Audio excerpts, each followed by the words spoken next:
Good evening. Uber riders will now have to look for other forms of transportation. Uber has suspended operations as of Tuesday morning due to insurance and licensing issues.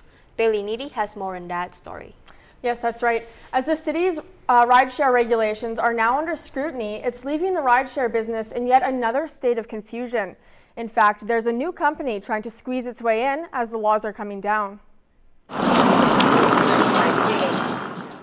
The company Uber has been very successful in Edmonton since it started, but now without the proper credentials, Uber may not be up and running until summer.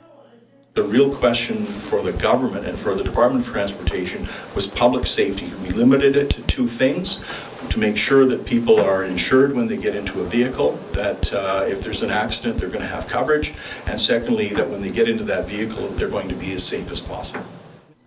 Companies, drivers, and cars will now need licenses that are Class 4 or better. The Uber suspension stemmed from the city's new bylaws for private transportation providers. It sucks really bad because now I can't go party and get an easy ride. Uber always was there for me. Although Uber is most likely unavailable until summer, there is another company called Tapcar that is looking to take some of Uber's business. The only difference between Uber and Tapcar is that Tapcar has the proper insurance and licensing.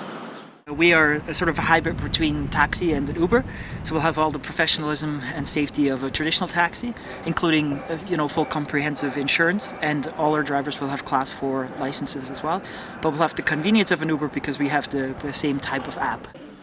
The company Tapcar says they are expected to be launching this month, mid-March, and officials from Tapcar also say that they have Uber drivers moving over and applying for their company. Other Uber drivers will have to look for a different source of income in the meantime.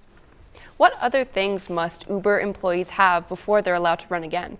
Yeah, well, proper insurance first and foremost, but then they also need a Class 4 or better driver's license, which is a license to drive a commercial vehicle.